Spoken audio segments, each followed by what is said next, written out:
Oke teman-teman, saat ini saya akan menanggapi eh, komenan ya atau tanggapan dari salah satu teman kita namanya Kak Ahmad Murodin 6714. Bang, kenapa kalau pagi perut sering kembung dan setiap kembung selalu disertai keliengan? Oke teman-teman, selamat datang di channel kita. Ya, di channel ini kita akan membahas seputar lambung berdasarkan pengalaman dan pengetahuan saya seputar lambung, baik itu gastritis dan GERD ya.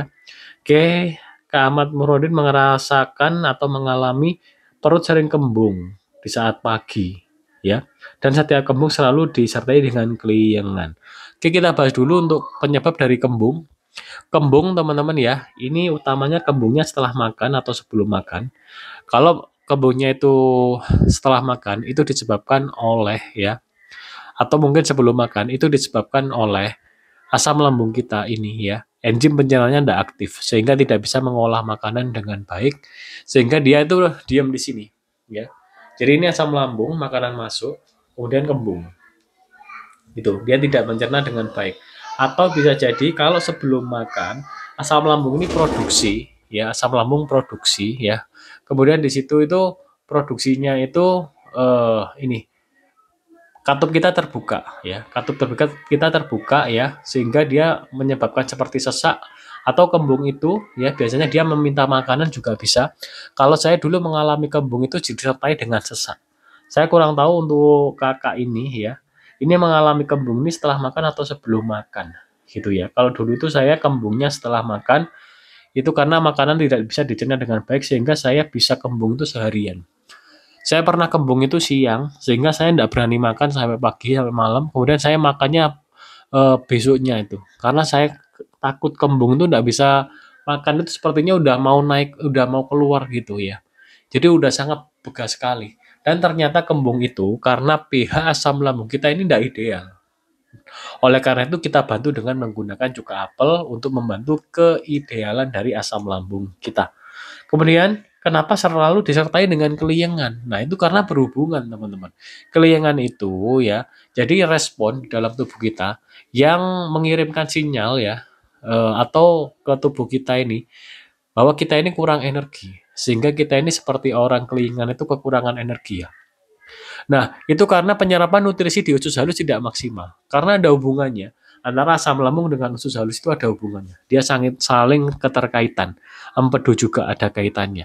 Karena itu adalah satu sistem pencernaan di dalam tubuh kita.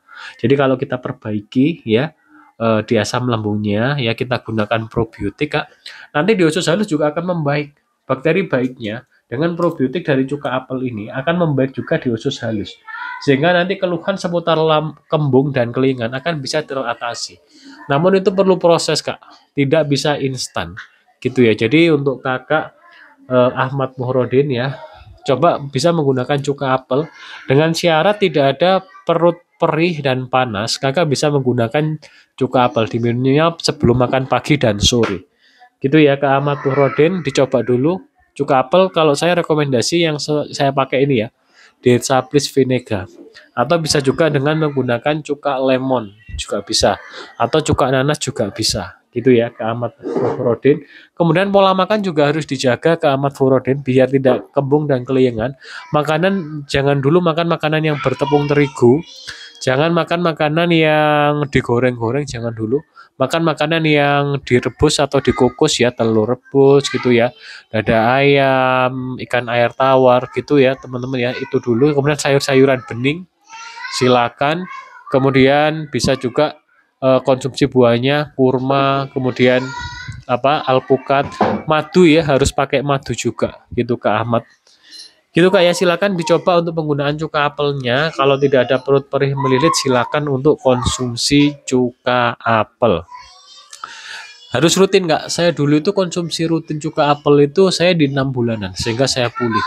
Kenapa waktunya lama sekali Kak? Kenapa waktunya lama sekali? Karena di situ harus ada adaptasi.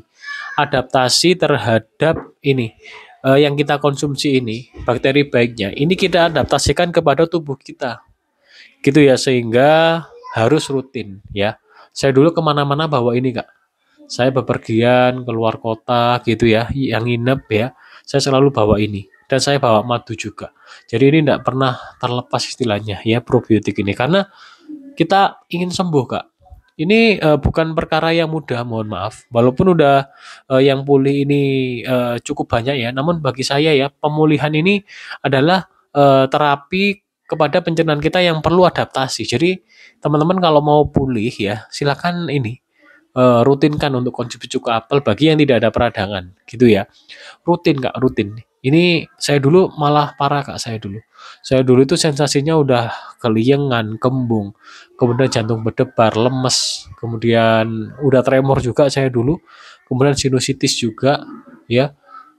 Sehingga saya tidak bisa beraktivitas, tidak bisa keluar rumah kurang lebih 4 sampai 5 bulanan gitu dan saya sesak sekali dulu. Dan alhamdulillah puji syukur 9 bulan saya pulih.